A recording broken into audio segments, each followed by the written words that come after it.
Howdy, y'all, and welcome to Texas Watch for the week of Tuesday, July 21st, 2020. I'm your host, Project, and joining me, as always, is the Tracer man with the biggest brain, Zay XO. What up, man? Hello, everybody, and welcome to the next episode. We are back. We're back, and it's a pretty damn good week, if I do say so myself. I'm sure. Who runs Texas? That's right. Fuel run Texas. Fuel run Texas. Yeah. Okay, I'm done. I mean, I'm not, but Y'all, if you're listening on a podcast, you can't see my face. I've been sitting here having to endure this. It sucks. Sucks when losing it. For this week's episode, we're gonna do another one of those, just one topic. I like doing these more than trying to segment them anyway. The battle for Texas VII, because I was wrong. It wasn't 6, it was 7. I don't even know how I missed the third game that we played. I saw on their graphic they had 3 games before this season, so I was like, oh. So yeah, wait, what year was that? That was right? No, it was the playoffs in season 1. We did have another battle for Texas in the playoffs, but because it was the playoffs, I didn't count it. So the 7th one, Dallas won, and we have officially won more than Houston has. We are now up 4-3. So it's a good feeling. Fuck you!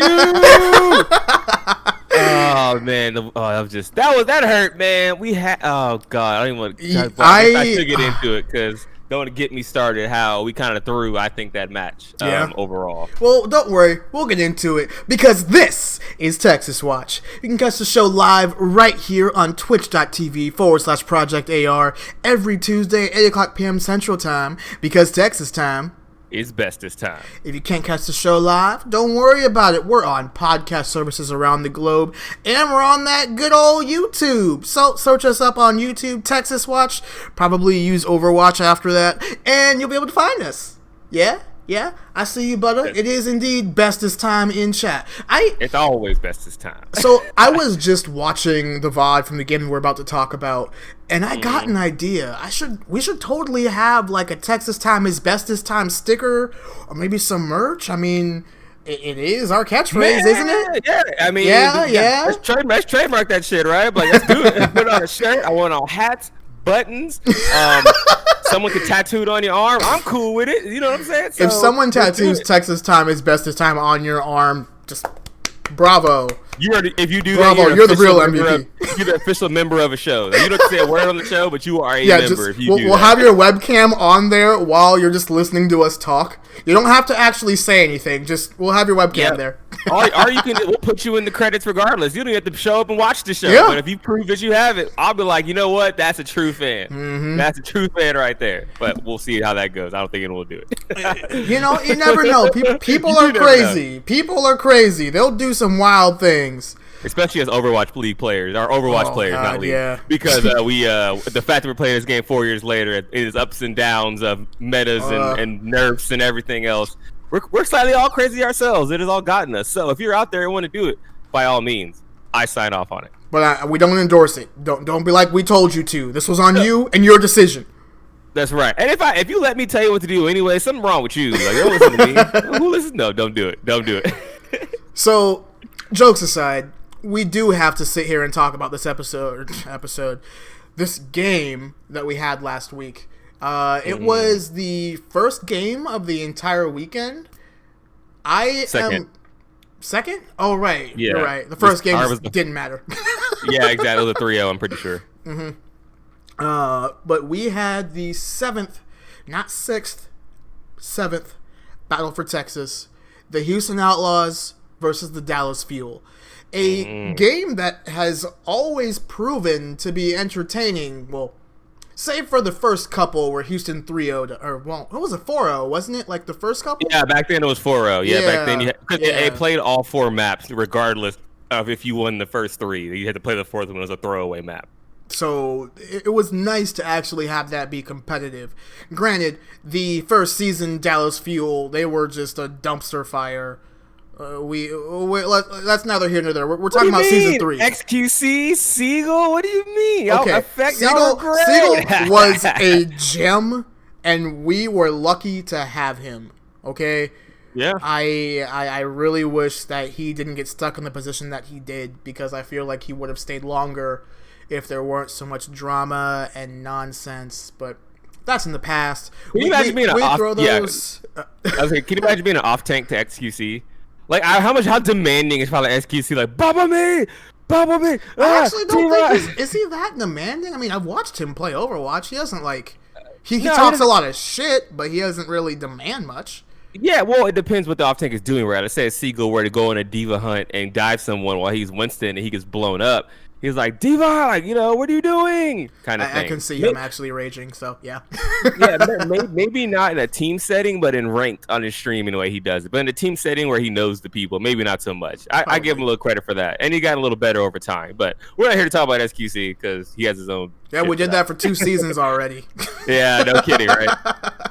We really did. But let's talk about this most recent game, shall we?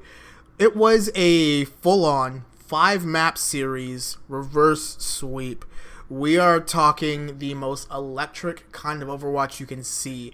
I'm sorry, Zay, I have to describe the game, okay? I know. Okay. I had to. I've been preparing for this moment since this weekend, and I thought I was ready, and I'm still not ready. I'm just like, God damn it. We had it in the bag. It was in the bag. Really, well, let's jump off there. First map, Oasis. Control is always, it's never really indicative of how the entire game is going to go, but it's definitely something that gives you an idea of how these teams are going to perform. And it was actually pretty interesting. It was a full-on 3-round Control. Houston took it 2-1. Houston took the first map, right? No, Dallas took the first map. Dallas did, yeah. And then Dante was like, all right, I'll play Sombra. And continue to win. And by the way, like I said, I just watched that series over again. I gotta give credit to Blase.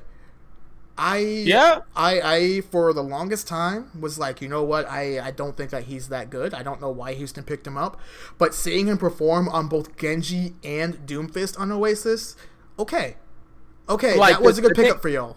And I think this should have been in his wheelhouse, right? This meta is in his wheelhouse for the most part because he's known as a Genji Doomfist player. Like, that's his 2 heroes. He's a better Doomfist, obviously. I'd say one of, if not the best in the league. I put him up there even with Sparkle on Doomfist. But on the Genji, it's a little bit weaker. He's definitely not Sparkle on Genji, but he's serviceable. Those 2 niche heroes are when it's a great time to have Blase. So, especially with Dante running the Sombra, we look pretty good coming out the gate. I mean, yes, we won it 2-1 and Dallas got around, but we look pretty good out the gate. And I like the fact that Dante was able to run one of his 2 best heroes. He's one of the best Sombras in the league, no doubt. So when that came out, I felt really confident after map 1, like we are in our wheelhouse for what our DPS can do, and our DPS really are our carries. And Jexa and Repel, even to start out too, were playing very well. On the first map. I was really impressed with what they came out with. And I do want to just give credit to the entire Outlaws team for this map. Like, Houston looked like they came ready to play. And the thing about the Battle for Texas is both of these teams tend to usually sit in a similar wheelhouse whenever it comes to skill level. So it's always good to see them both being competitive. And even though it was 2-1 Houston, this wasn't like a wash. Like, Dallas made Houston work for it. There were plenty of times. Like, go ahead. I think were they was it 100? Maybe thinking of a different game. Wasn't it 100-0 on the first one, like 100-0 on the second one, and the third one was super close? It was. I thought it was something like that. The third one went 99-99. Yeah, I think Dallas blew out Houston like the first one. The second one, like, Houston dominated, and then the third one is when it was super close, and then Houston pulled it out. So at that point, you were just like, oh man, no one has any idea which direction this series is going to go, because we've seen both teams pretty much dead even at this point. You got 100-0, 100-0, 100-99. At that point, you're like, well, shit, who has the advantage here? So, but I was feeling good after the first map. I was a little. I didn't know. You didn't know who was going to win. Right. And then when the first map was over, I was like, I feel confident we're up a map, but that doesn't say we win Control and lose 3-1 like we've done a lot of times this season. So I could say as a Houston fan, after that first map, I was confident, but I wasn't sold yet. I definitely wasn't sold. Well, let's just jump to the next map, because I feel like that should have been where you got your true confidence in Houston. That's where the mojo came out. Right, we all went to Volskaya Industries. First off, Houston went off, got the first all the way to the end. Wait, did they attack first? Let's see. Houston attacked first. Yes, Houston attacked first. Yes, I believe. Let me think. If I recall correctly, on point A, Volskaya, Dallas almost took Houston to overtime. Almost. And then I took notes. I just watched that game. I took a shit. I was gonna say, you just watched this game, so yeah, we got the fresh perspective right here for you and all the audience. Let them know what you're thinking. I am again very impressed by Blase's Genji. I honestly thought he was just a Doomfist one trick, so being able to see him on something else was kind of nice. And he definitely clutched on not the end of point A, but when time was running out, Blase pulled out the Genji, got the blade, and got the kills necessary to move it all to point B. Yes, it was a great performance by Blase. At least to start with, and I want to also point out hydration during this as well was actually playing really well. We were syncing up. I would say we're syncing up pretty well. I think that he was making a lot of space, but not necessarily doing a lot. But he was making enough space. And actually, I think the commentators mentioned this during the broadcast, especially on point B of Volskaya. Because I believe he was running. He wasn't running. Was he running the Reinhardt? I want to say it was the Winston a little bit. I think was on Winston for most of Volskaya. Yeah, Volskaya, right? And he did his job basically. He didn't kill many people, but he made enough space for everybody. And we'll get to how that is good and bad later on as we analyze this match. But I think he did his job really well. So I kind of want to highlight him in the beginning of doing really well and making space for his DPS and letting everyone else just pop off. Everyone's like, all right, I'm going to go in here. They're all going to shoot at me, guys. Go kill him. And that's what we did, and it worked. And the thing about this game, though, is I want to talk about the Dallas attack. Not because it was good, because it was good. They capped point A a little bit faster than Houston. And then they got to 96% on point B capture. Houston pushed them back. And then we had a 20-minute pause. Oh, yeah. That's the whole Dallas team just got EMP'd. That's what I said. That's what we said. Like the whole Dallas team. I think one person dropped. I think so. They cut to the Dallas cameras and all their cameras like cut off. And then people were speculating that something happened in the building or whatever.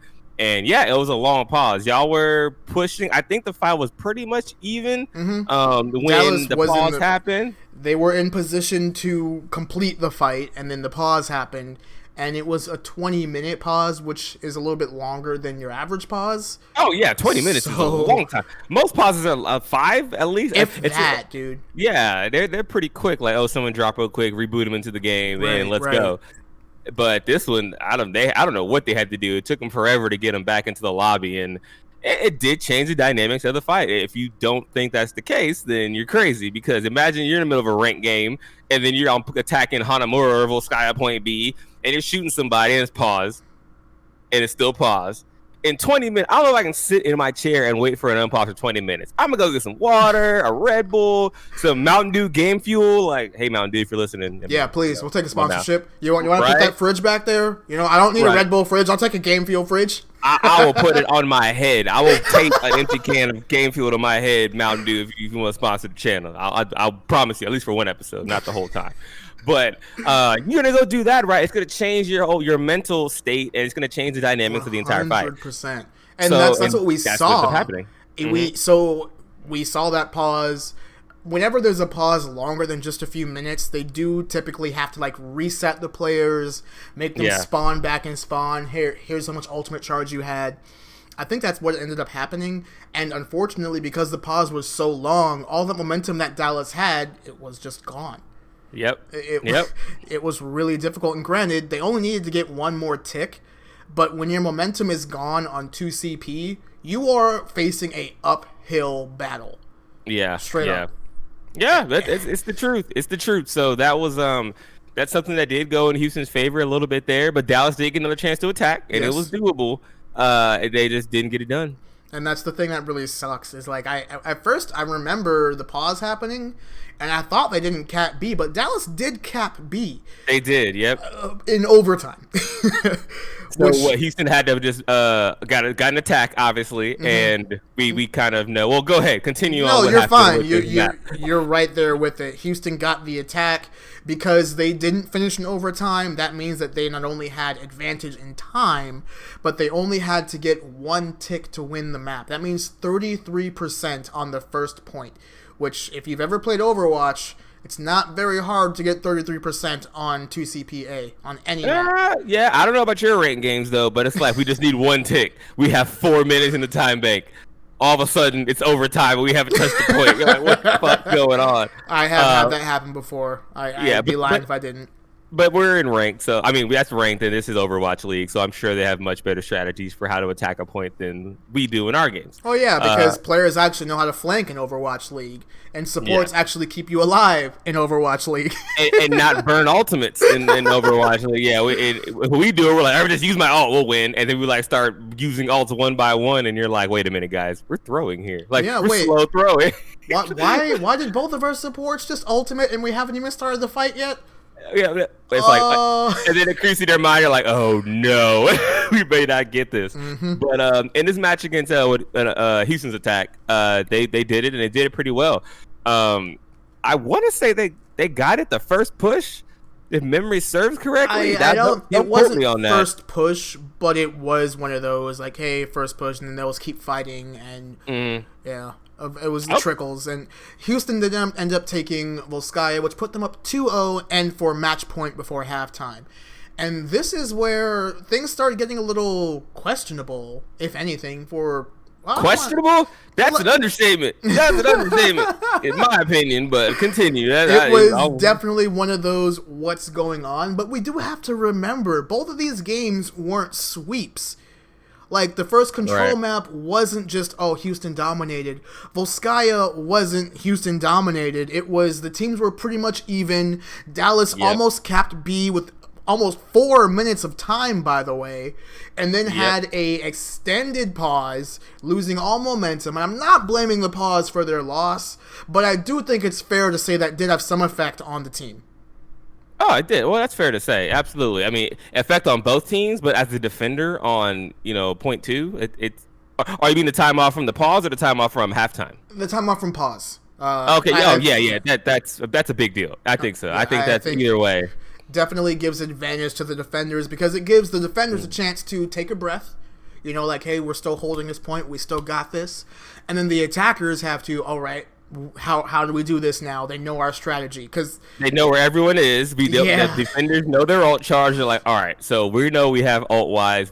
I'm gonna hold this point. I'm gonna hold this point. The whatever they had, the Sombra's over there or something. Like as soon as we unpause, you go that way, I go this way. You get to literally plan a defense after seeing the offenses play. So that's unfortunate that had to happen. But I mean. They ended up losing the map. I don't think because of that, but I think as a contributing factor. 100%. I would agree with that. As much as I want to blame the pause for the loss, the pause was not the cause. Nice. The pause was not the cause.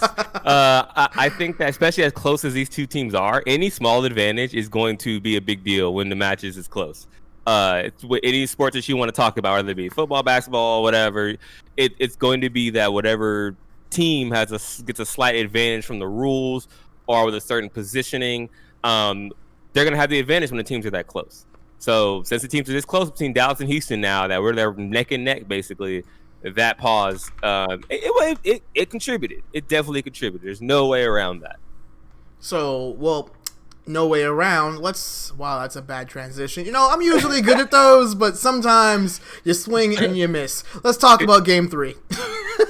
I was gonna say, but speaking of around, I was like, where's he going with this one? I don't know it was one of those where I started saying it and I'm like, no, that doesn't work. You could have said going around, and when you go around, you head down Route 66. Oh, okay. Route 66 ended up being map 3. So all right, I get once every 4 or 5 episodes. I get one transition in there. There you go. Well, let's talk about it. Route 66. Definitely where this match started getting exciting for sure. The Dallas Fuel subbed out Decay, subbed in Onigod. At first, it was like, wait, why? But at the same time, if Decay is not actually popping off, let's put somebody else in who will. Right. So I think that's very fair.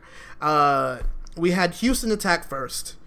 I took the note that Houston had great stats, and they completed the map with great combos. Definitely we saw the utilization of Dante on the Sombra, Blase on the Genji, so many EMP blades. Yeah, that was the win condition every time. EMP blade, EMP him to death. There's no way to counter it really, because the only way to counter EMP is with a stun or a shield bash, or you can shatter a Sombra. That looks cool if you can pull that off, Reinhardt's. But aside from that, yeah, good luck with that. But aside from that, you really can't stop that combination. So it worked for us really well in the point, our first attack, and I think. At this point, yeah, we were feeling pretty good. The map was looking good. We attacked well first off, but credit to Dallas because they had something to say about it on their turnaround. Oh, for sure. And the thing about Dallas's attack was I took a lot of notes. I'm sorry. Oh yeah. To sum it all up, Houston made Dallas fight for that point 3, but they finished it. But I don't want to talk about the first attacks for both teams because it was the round 3 and round 4. Where things actually got exciting. So, round 3, both teams have completed the map. They don't really have a lot of time on their time bank. Houston had the first attack? Yes. Houston had the... Yeah, Houston had the first attack. Yes, we had the first attack. Uh-huh. Dallas tried to play conservative. They managed to get Houston off of the point before point A could be completed. It was about like halfway through. Yeah, I was going to say just right in the corner, right. And then we got stopped. So it was one of those like winnable, you know? So then you come around to Dallas's attack, and the most exciting play I have seen this week happened where Dallas gets close to finishing the point. They are a mere meters away. They get knocked off. Everybody resets, right? You start looking back, okay, both teams have EMP. Who's going to pop it first? You have Doha running around trying to get in the right position for EMP. He finally finds it, presses Q, and then motherfucking Dante. EMP's the EMP. Yeah, it was beautiful. Man. It was beautiful to watch. I had to rewatch it over a couple of times because if my knowledge of the game works correctly, Dante pressed EMP first, and because of the way that the ultimate kind of has the bloom. Yep. Dante's EMP hit Doha, but Doha pressed EMP, but because his didn't hit Dante in time, Doha's got canceled. Right. So it's mid-cast animation. So if you both press EMP, so for example, let's just say, so this is to my understanding how it works. So if they both press it, and Dante's EMP hits Doha's mid-cast, it cancels it. Yes. If, for example, they both hit it, and it's like, let's say the two balloons are coming at the Sombras, they'll keep going, and then once it hits one of the Sombras, it stops it. But if it's hit someone else already, they're still EMP.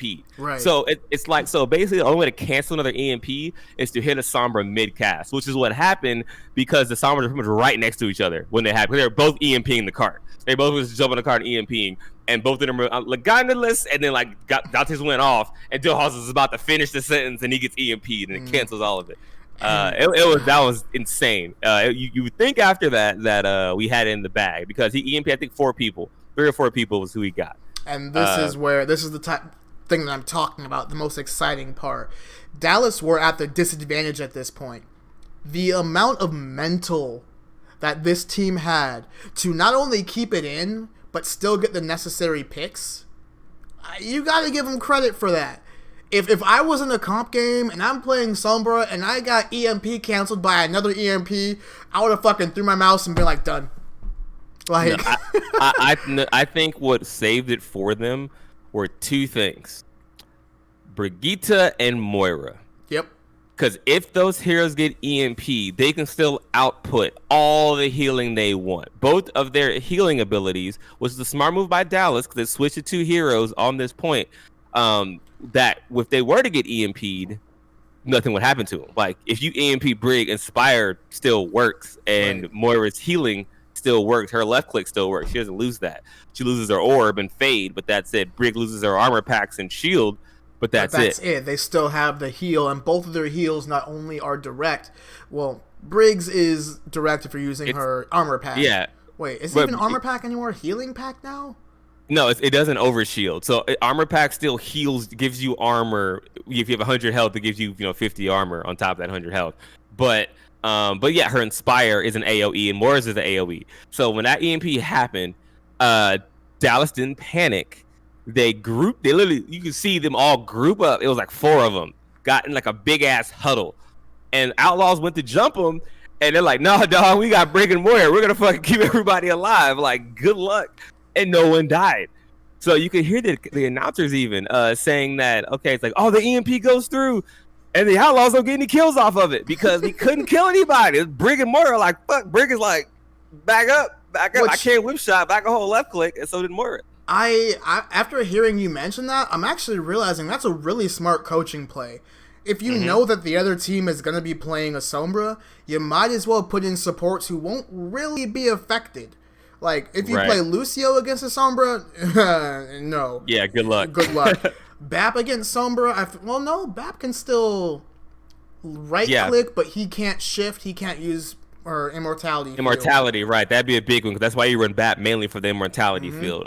So if you got EMP'd, and plus, when you get EMP, the first thing you do is blow up the Bap, right? And I think the Brig was the really big one there, because Brig's Inspire is just so good. It heals so many people in a group, and then with the Moira on top of it, it was really hard to kill. And plus, I believe on that, when we were still running the Winston, we may have gone Wrecking Ball, I think, at that point, or something, but Hydration. Hydration did swap to Wrecking Ball at the end, but that was just to get back on the card. It was overtime. Yeah.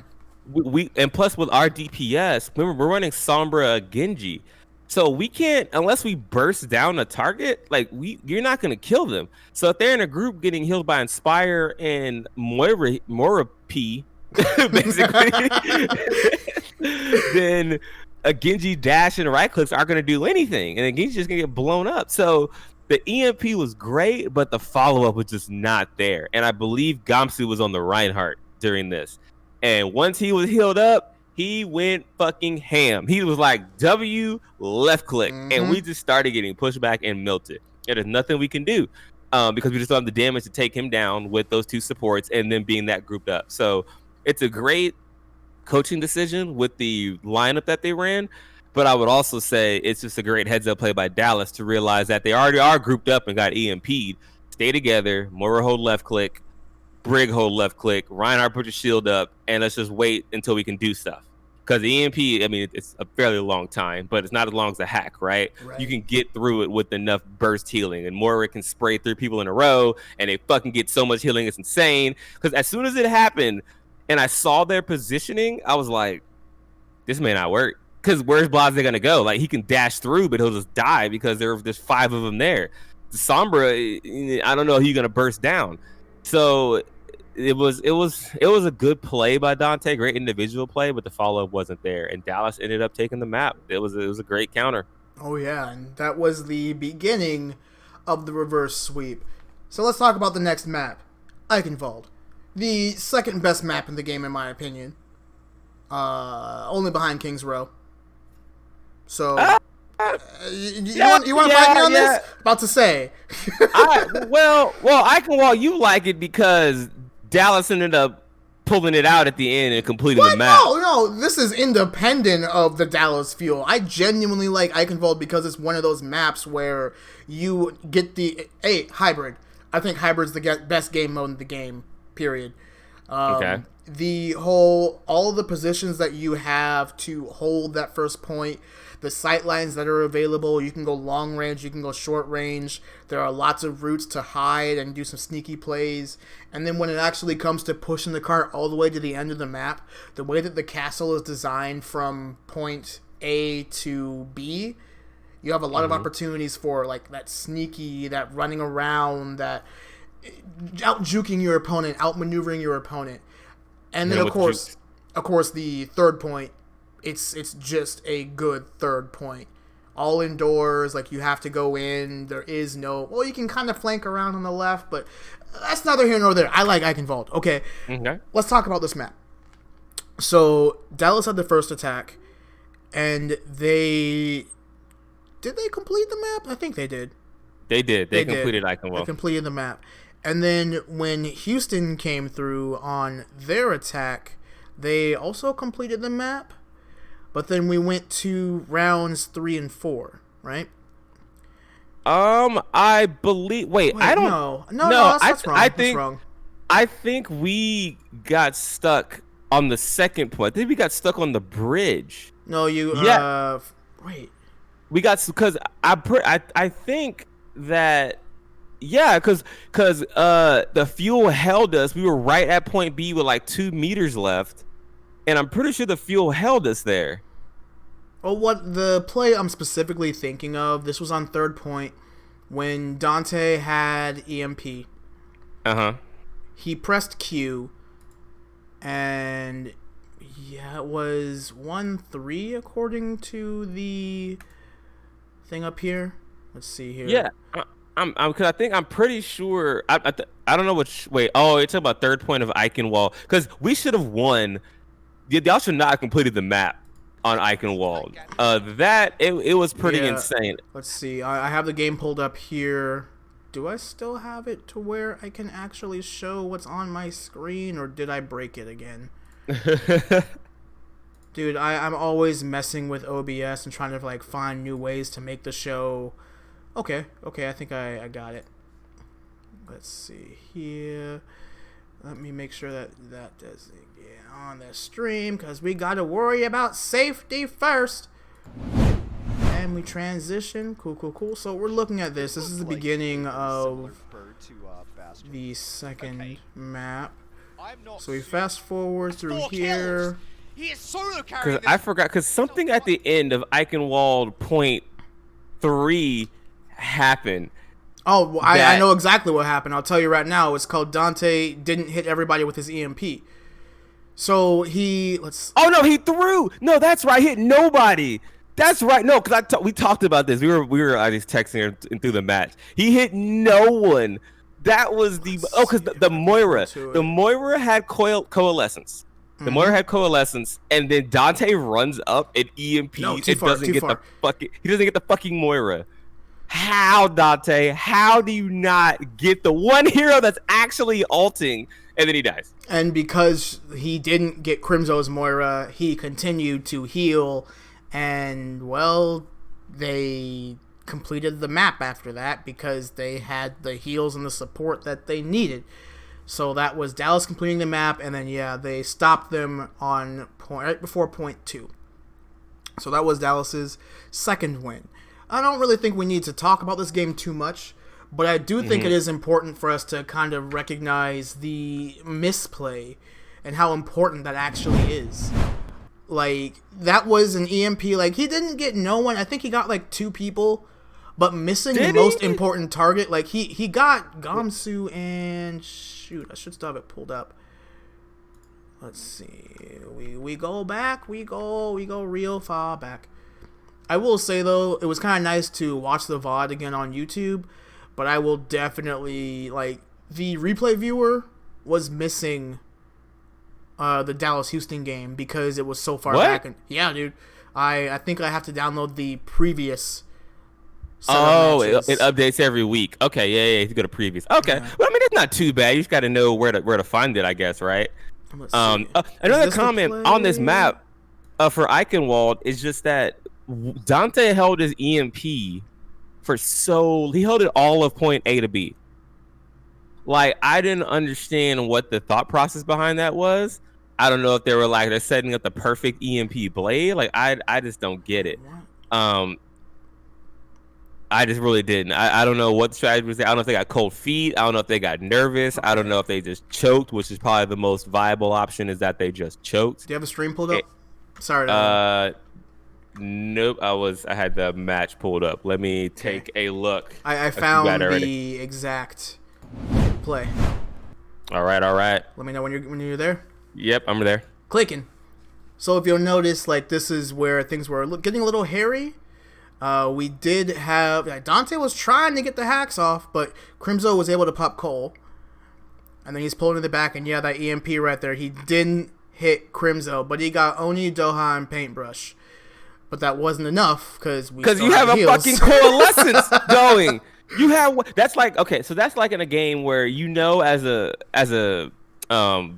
whatever player, Tracer, Genji, whatever, you have to kill the Zen. Or if you're a Sombra, you have to EMP the Zen because Trance takes away everything you're trying to do. And he even popped Cole early. So I would love to go to the replay viewer. And maybe at some point I wasn't able to do it before the podcast and check Dante's POV. Did he have translocate? Because that's one of those instances where you throw in your translocator and make sure you get the Moira. I'm jumping back now. Keep talking. I'm gonna give you your answer in a second. Yeah, because that's something that you should want. That's something that is worth it. That one person that you EMP takes away all that healing, and you may get another person just because they'll peel for the Moira to protect her. So if he didn't have a translocator, I may take a little bit back and say it wasn't that bad of a play. But if you have it, man, you got to go in and use it on that Moira because your EMP got canceled. Because it was too much healing. He had it, but it was somewhere else. Like it was, He was saving it to get out of the fight and not to engage. Which, as a Sombra player, especially in overtime,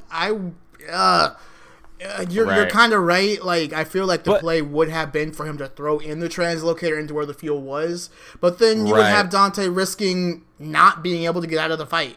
But you have spawn advantage, and you've already killed one of their players. Because it was a trade. Blase died, and I forgot who on Dallas died. So you have a trade. So technically, you should be up. You should be kind of pushing. Because you're going to get your hero back, your team, before they do. When that fight starts, they're even. And then I think Houston loses another one. But if you EMP the Moira and kill her, or at least let her not heal, odds are you start cycling in. Now, granted, it is overtime. So overtime respawns are longer, but it's traded off because they just have a longer distance to travel to get back to the cart. So it's a gamble I would have took personally. I would have hit the F key, destroy that translocator, and since the cooldown is already gone, you can throw a new one immediately. So you press F, press E, press Q, and then get the Moira and kill her because she can't phase. She's EMP. You just shoot for the head. So, and that's it. And then you get that kill in the Moira. You're now behind the entire team who has to stay on cart because they can't leave. It's overtime. So that puts you at a more distinct advantage.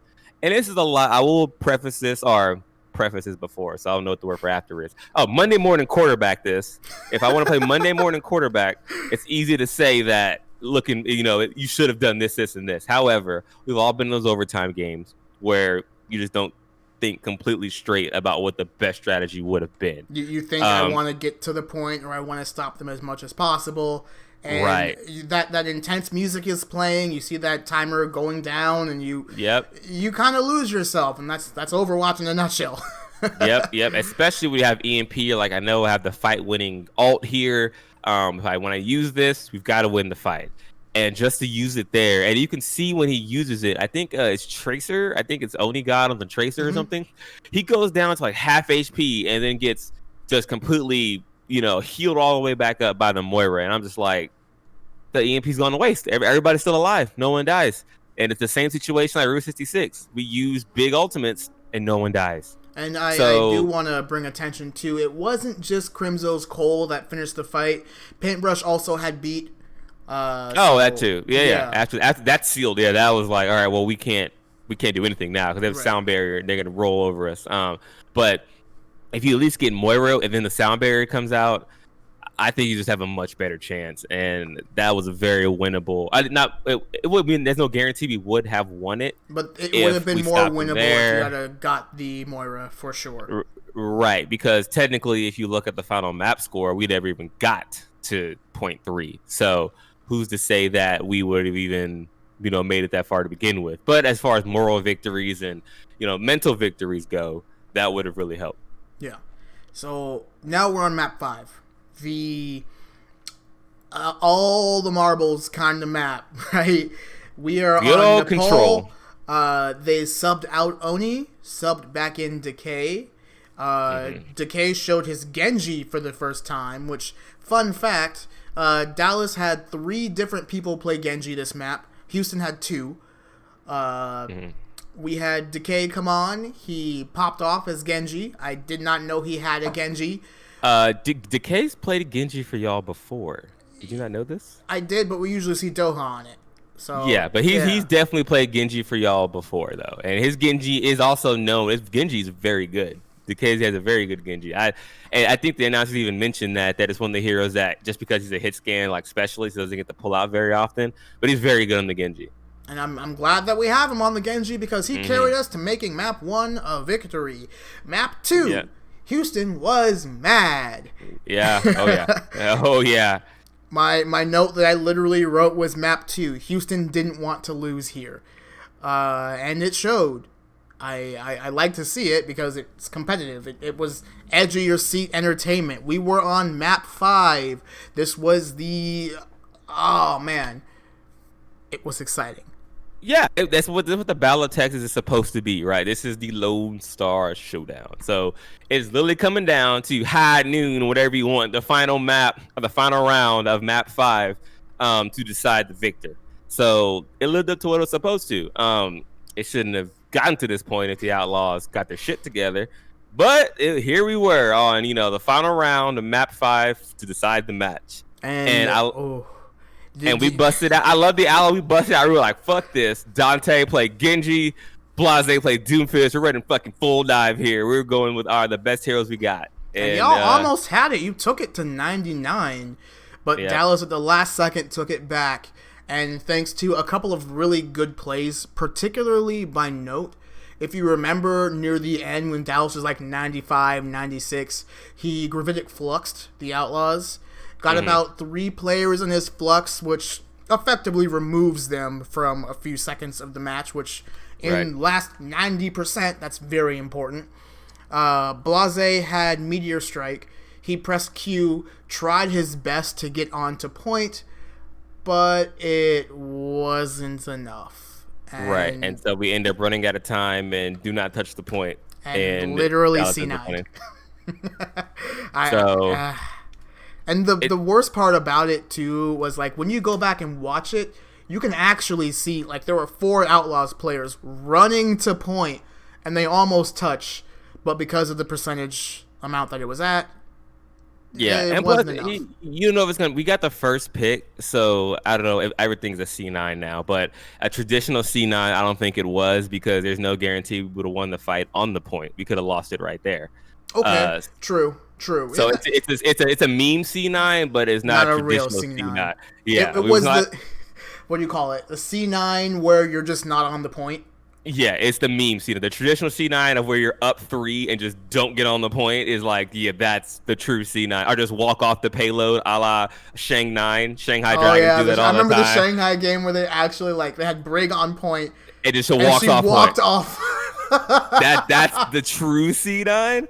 But yeah, we got the meme C9 because Dallas, like you said, did the flux and did what they're supposed to keep us off the point, and then ended up being the decider of the map and the match. But there were two players who really, I think, determined a lot of why the series ended up turning the way it did. Was Hydration was one.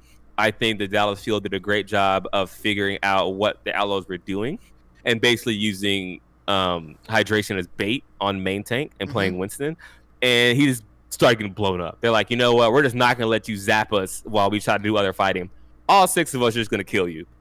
And Hydration began to die first every fight. You lose your main tank, that makes it a lot harder on everyone else to do what they need to do. And so that started happening after halftime, which is a good adjustment by whoever their person is. I don't know if Arrow said it or an assistant coach, but they figured that out. That's how he made a lot of space in the first 2 maps. And also, when it's the second person I want to talk about is Note. Hell yeah, Note that's what I was about to say. It better be Note. Note pulled it around. We were diving the shit out of him the first 2 maps. We were like, yo, just kill a fucking Sigma. Like, just jump him in, and he died first a lot. Even on in Route 66, our first push, we were really doing that to him as well. And then he either figured it out or as a team, he was like, I know Note's not a very talkative guy, but he was probably like, yo, guys, Like, stop letting them kill me. Like, can I get some help? And he did. And then he switched to his diva, obviously, and then it was like, oh shit. Well, he's like, yeah, kill me now. I got a Matrix. That's a comfort pick for him. Like, straight yeah. up. So I think his performance from being basically dying first every round in the beginning of the map, first half of the match, to not dying first, and it switched to hydration being that tank that it happened to. And I think that literally set the pace for the rest of the game. And of course, it was still close, but little micro plays like that, killing the Sigma first, killing the Winston first, then EMP that wasn't capitalized on, 2 EMPs. One was a missed EMP. Like, there are some very small plays that happened amongst both teams that swung a map one way or the other. And all in all, it was just an extremely entertaining matchup. It's just unfortunate. I would have wished we would have had one last fight. It'd have been a lot better to stomach if we had the last fight on point and we just got rocked. But the fact we didn't get to touch and see that last fight was very disappointing. Yeah, very disappointing. At the same time, though, regardless of the outcome, this was a great game of just pure Overwatch, point blank, period. Like, I was rewatching this game before the stream, right? Which I actually was live. Stay, give me that follow. I see you. Yeah, like and subscribe, follow. Oh yeah, Twitch, follow. Follow and subscribe. Do it. Wait, donate. Oh yeah, because subscribe is the paid one. Yeah, regardless, I was watching that game, right? And I was getting excited again. Like, I knew the outcome. I knew who was going to win. I knew how these fights went down. But they were so electrifying. They actually had, like Meko? We haven't said his name once, but he popped off on Diva multiple times. Had some amazing plays on Eichenwald specifically. Like, I think that both teams showed up for this match. And I'm glad that they did. I'm very glad that they did. The punches and counter punches in this match were really good. Both teams got rocked once or twice, and they came back like, no, hell no, we're not going out like that. And they had a counter punch, so we didn't really see a lot of the massive, oh, they're just out of it, they're done, this is not going to happen kind of play, or that mental fortitude. And a game like this between two mid-tier teams, the Outlaws and the Fuel, is interesting because the fights are a lot more chaotic. Yeah, like if you watch Paris Eternal versus like Fusion, like, it's very coordinated, and there's people know exactly what they're doing. Not saying our teams don't, but they don't do it as well as those top tier teams. Right. So it made it more fun because it was a lot more chaotic. A lot of the fights, the team who got the first 2 picks didn't win the fight. Like, the fight, you couldn't take your eyes off any fight because you never know who was gonna win, no matter if the one team lost 1 or 2 people. So that was even more fun to watch. Like, oh, they had 2 picks, but whoever got 2 picks would lose the fight, whether it be Dallas or Houston. You're just kind of like, what kind of game is this? And so here we are. That's why the game was so close. We get to a map 5, and then it comes down to someone not touching the point, which is just kind of, I think, in some weird dark humor. I'm just like, that just makes sense. That just makes sense. Somehow that's how it ends. I hate it, but it's fitting. I was like, God damn it. You need the meme-worthy ending for the meme-worthy match. Come on. Yeah, and plus too, I don't know if you follow them on Instagram or Twitter, but yeah, Dante tweeted out, he was like rewatching the Fuel Outlaws game, and he shows him, Hydration, and Blase all on the couch. And Blase tweeted this. He's like drunk watching the Fuel Outlaw game. Yeah. Yeah, and he's like, he shows the alcohol on the table, and then he shows the screen. It's like defeat because they missed the point. Oh god, Dallas says Dallas Fuel wins, and oh man, so I appreciate the fact that they care that much and are willing to watch the kind of game and learn from their mistakes. Which is the mark of a good team, by the way. Yeah, but I mean, Blase, you can tell, took it hard. They're gonna. I hope they improve from this. That's all they can do, right? But Dallas did what they're supposed to do. I can't take any credit away from them. Every time we thought we had it, they would bounce back, and they had a few clutch plays. When we had a chance to close it out, we just didn't execute, and that will cost you matches. 100%. Plain and simple. Plain and simple. But with that game behind us, we now look forward to the next week, right? We have 2 games for both of our teams, or rather 2 games total. Unless we're playing both days this weekend, which I think they stopped that this season. No, they did not. Oh, no, they did. I'm tripping. I clicked next week and thought that was tomorrow. Lol. So, we have 2 games, which are both very winnable for both of our teams. We'll start with the Outlaws. They play July 28th. That should be Sunday at 6 o'clock p.m. Texas time. Yeah, it's best this time. Thank you. Houston plays Washington, a team that I think are on the up and up, but are still definitely one of the weaker teams in NA. Mm-hmm. I anticipate Houston winning this match. I'd hope so. I'd really, really hope so, because if we don't, now you're gonna skid. Now you're kind of in a slump, and that's the last thing you want to do, especially with playoffs right around the corner. We're at a point, like, if we go ahead and look at the standings, where I don't know if we'll win the tournament, but we seriously need those three extra tournament wins if you win the tournament, or at least 2 makes it to the semifinals. So we've got to turn it around like now, because we're already 0-1 for this countdown tournament. cup. Yep. And luckily, that should be a win for you guys. As for the blue side, we are looking at playing against the Boston Uprising, a team who, no, they're just bad.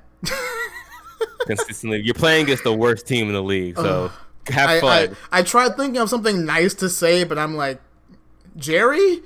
Color Hex? No, okay, Jerry, Color Hex, and Fusions. 3 players who do not deserve to be on the Boston Uprising. Yeah, specifically fair. Fusions. I remember he joined that team last season and did a great job with his team. I don't know if maybe other teams haven't picked him up because of his temper or his attitude. Well, he does it. If the Boston Uprising don't want to move him, he signed a contract. Like, let's say let's say a team like, I don't know, the Fusion or Atlanta Reign are like, yo, we want Fusions. Boston could just be like, nah, dog, he's ours. Like, because just because a team wants him does not mean another team has to field trade offers. Now, Boston is, I don't want to say cheap. They're very money savvy. They're playing Moneyball. They've been playing Moneyball since season 1. So if they get a good price for him, trust they will sell him. But maybe they haven't gotten the prices they want, because they try to turn a profit on players. They don't want to win games. They just want to get and sell players for a profit. At the same time, though, they've done it time and time again. Oh, yeah. Didn't Blase come from Boston? Yes. Came from Boston. Yep. Came from Boston. So both of our teams have benefited from the Boston Uprising's Moneyball, let's just workshop our players team. Yep. But I'm going into this match optimistic. The fuel looks stronger than ever right now. The Uprising look like they're chickens with their head cut off. The Uprising is not rising. No. They're not rising. I don't know, man. Like, I feel kind of bad for Boston. Like, almost every team in the entire league has gotten to a point where they're competent. Like, Boston had one good stage in season 1. And I don't feel sorry for terrible management. Like, I think their priority, it'd be different if they've made it very clear, put it this way, that their priorities are in one place and not the other. Their priorities are not in winning games. Maybe the coaches are, maybe the players are, but whatever the coaches and players may need, management is clearly just like, no. Y'all are fine. Yeah. And it's obviously changes needed, or maybe it is coaching. I don't know. Coaching needs to be changed, but then the management's like, we're not going to fire him. You're fine. He's cheap. Whatever. You would think that who's the Patriots owner? I forget his name. Bob Kraft. Kraft. You would think that he has the money to throw around to hire better coaches, to pay for bigger player contracts, but for some reason they're playing cheap. Oh, he definitely does. Why. Oh, he definitely does. I mean, is that just something that he does? Like, is that just a Robert Kraft staple of play cheap until we get good?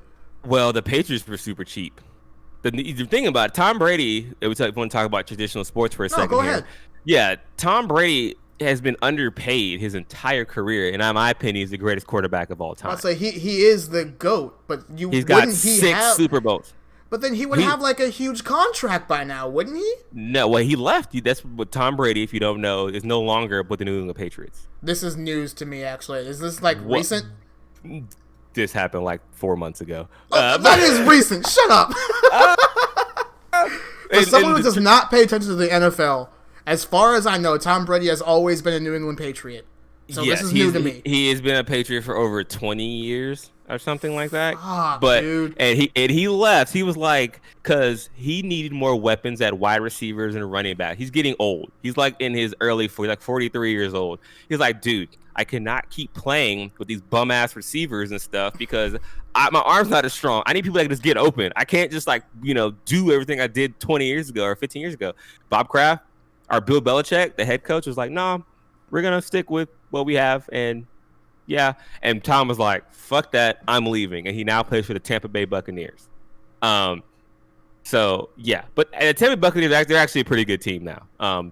It's kind of, yeah, I know you're kind of behind the times a little bit there, but their offense is amazing. They have great wide receivers and offensive line. So I'm like, that's a name I haven't heard be good in, like the Buccaneers have always been like on that tier of teams where you're like, yeah, they exist.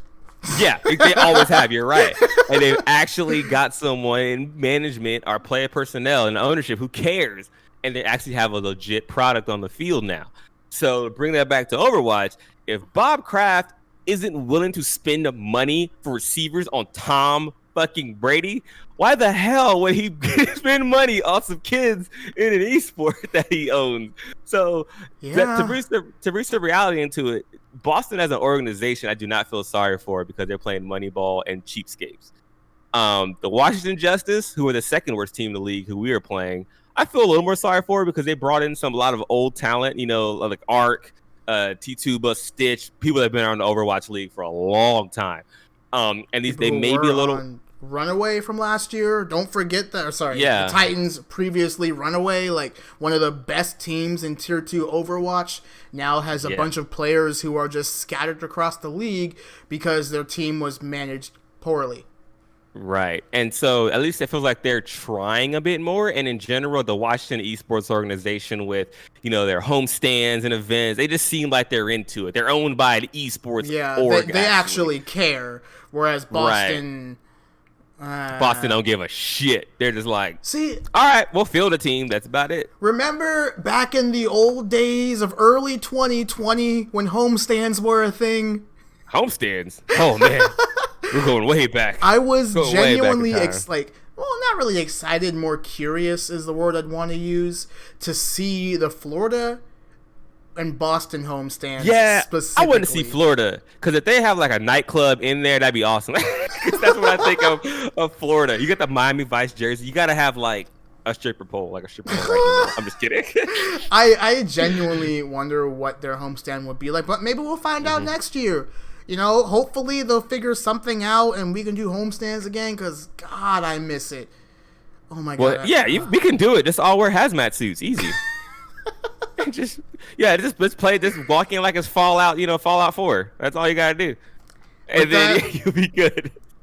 With that, I'm going to end the podcast. Guys, this has been Texas Watch. You can catch the show live right here on twitch.tv/ProjectAR every Tuesday at 8 o'clock p.m. Central Time because Texas time is bestest time. If you can't catch the show live, we're on podcast services. If you're still watching us this late into the show, we appreciate you. Please be sure to subscribe, give us that like, maybe leave something in the comments below. If you're watching us live on Twitch and you haven't hit the follow button yet, bruh, come on. You might as well. You might as well at this point. Do you not want to get notified when these beautiful faces come to talk to you about Overwatch every week? I mean, I would.